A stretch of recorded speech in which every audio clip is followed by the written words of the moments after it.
This is Into the Fire. I'd like to welcome to Into the Fire the classic, the best dressed reporter in the business, the man with the whole English alphabet in his name, the nicest guy in telly, Theo Doropoulos. LJ, thank you for having me, mate. It's okay. Does it feel a little bit weird being on the other end of an interview, Theo? It's different because I have to think a little bit more than I usually do. When we ask questions, it's a little bit easier, but now I've got to be on my toes because I've seen what you've done with some of the biggest names in sport, LJ, so I'm a little bit nervous. What have you got for me? Well, it's not that bad today.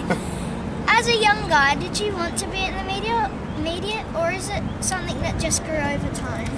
Well, like most sports people, when they finish playing, LJ, they need a job. So I went into the media because it's sort of aligned with what I did before.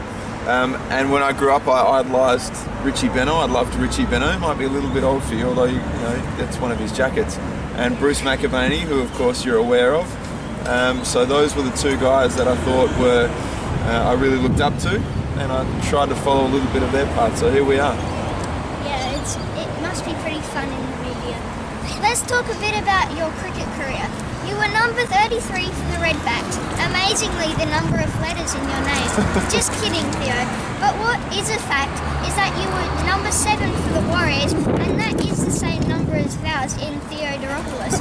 Bit of useless info for you there. You've been busy. I have.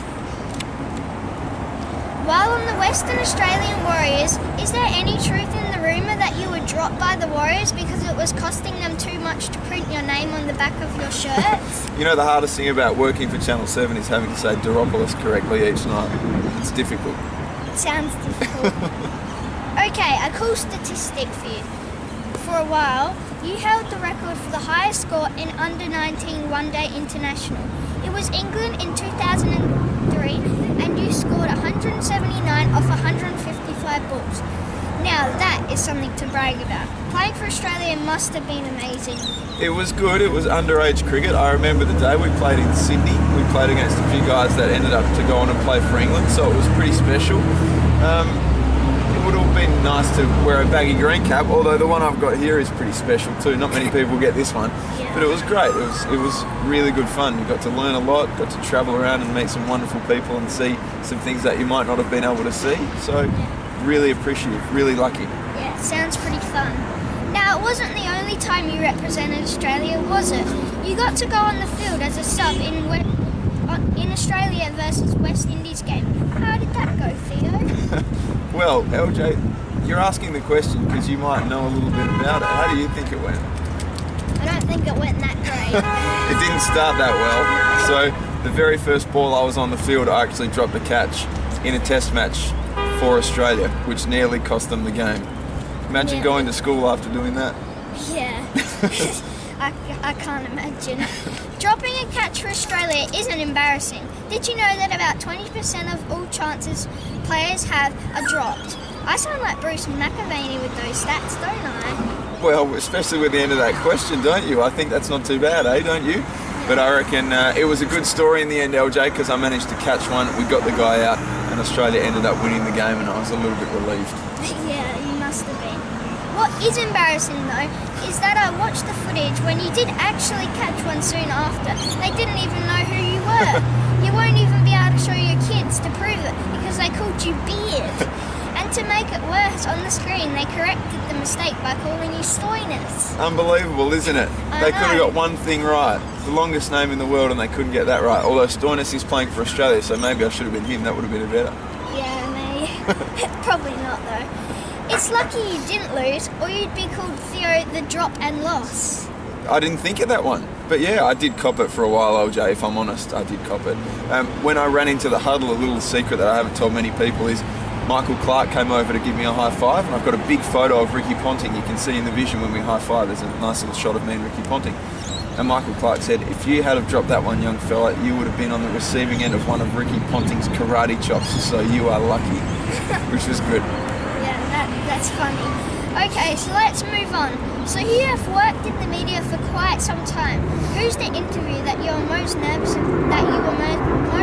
about doing? Well, it's been about 6 years now. I sat down with the Australian captain Tim Payne before the series here against India, which was a lot of fun. We've known each other for nearly 16 years or so. Virat Kohli was one as well. We played against each other as young cricketers. But I think the one I was nervous about was Dennis Cometti, interviewing him, although he was a lovely guy. It was just someone that I looked up to, and of course got to interview Bruce McAvaney one day about the Crows. So asking him the questions was, I had to make sure that they were good questions because he doesn't muck around. Yeah, that's cool.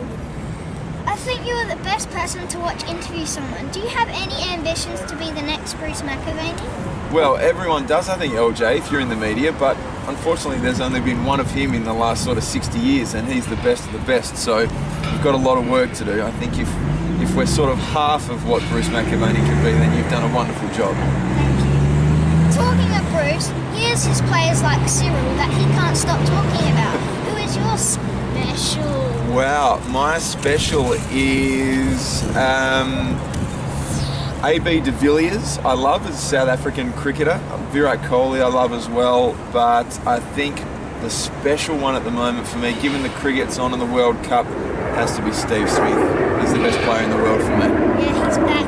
He's doing good. What advice would you give young guys like myself wanting to get into the media?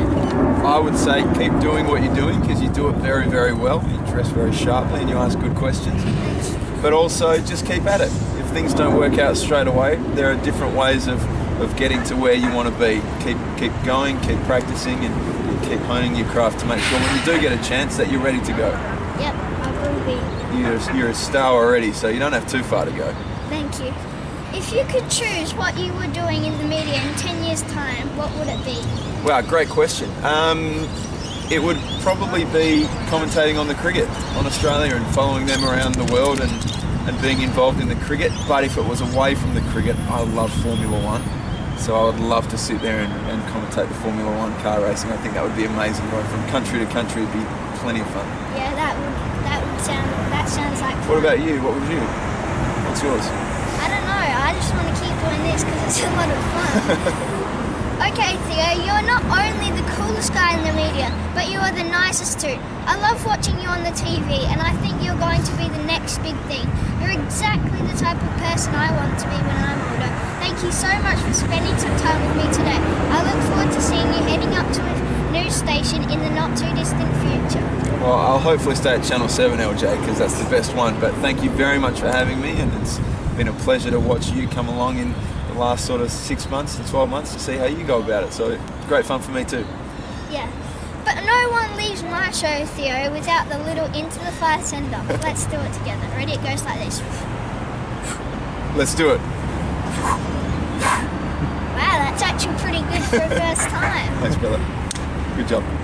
This has been LJ, and you have been watching the super cool Theo Doropoulos go Into the Fire with me.